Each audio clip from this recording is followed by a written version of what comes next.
જય માતાજી મિત્રો, શ્રી કિચનમાં આપનું હાર્દિક સ્વાગત છે। આજે આપણે બનાવશું પાલક દાળનું શાક। તો પહેલાં તો આ પાલક ધોઈ સુધારીને લઈ લીધી છે। પછી ચણાની દાળ છે એને મીઠામાં બાફીને લઈ લીધી છે। વઘાર માટે લસણ છે, ટમેટા, રેગ્યુલર મસાલા, સ્વાદ પ્રમાણે મીઠું ને લસણવાળી ચટણી। તો હવે આપણે એનો વઘાર કરશું। જો હવે આપણે 3 પાવડા તેલ લીધું છે, એમાં અડધી ચમચી જીરું નાખો, 3 કળી લસણની લઈ લીધી છે સુધારીને, અડધી ચમચી હિંગ નાખવાની।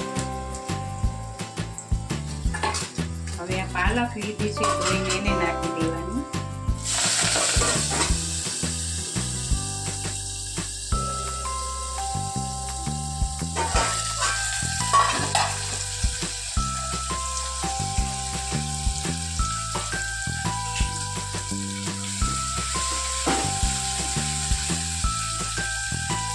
ગેસ ધીમો જ રાખવાનો।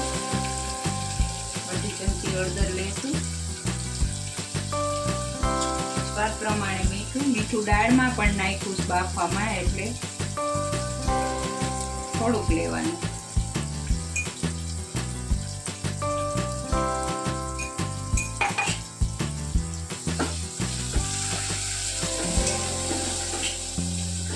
હવે આ ટમેટા નાખી દેવાનું।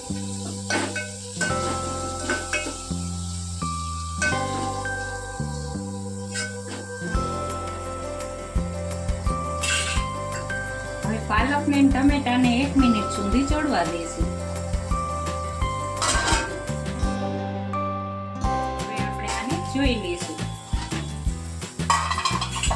તો જો સરસ ટમેટા ને પાલક બે ચડી ગયા છે, ધીમા ગેસે ચેળવવાના છે। હવે આપણે મસાલા કરશું। 2 ચમચી લસણવાળી ચટણી લીધી છે, લસણવાળી જ નાખવાની, તો જ એનો ટેસ્ટ આવશે। હવે એને મિક્સ કરી દઈશું।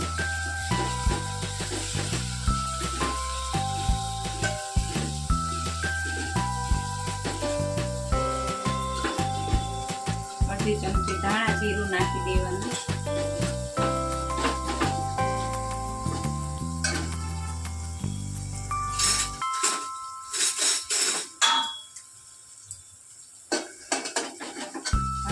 સારી રીતે મરચું મિક્સ કરી લેવાનું, નકર ગાંઠું અંદર મરચાની આવશે, ગાંગળિયું।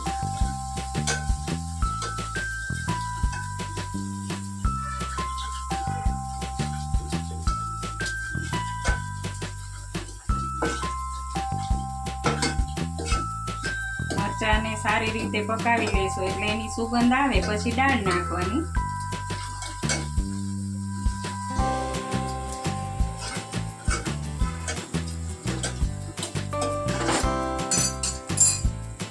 જો તમે બધું સરસ મિક્સ થઈ ગયું છે।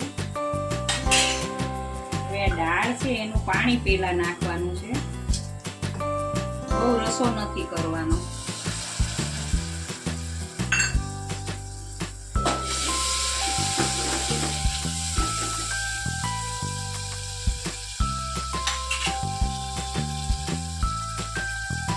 મસાલા ચડી ગયા છે, હવે એમાં દાળ નાખવું ચણાની।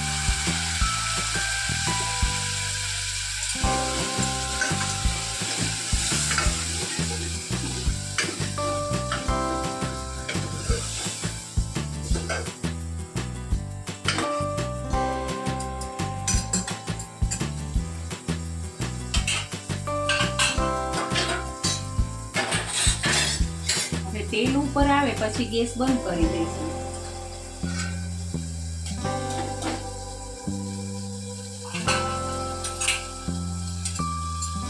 જો હવે તેલ ઉપર આવવા માંડ્યું છે એટલે આપણે ગેસ બંધ કરી દઈશું।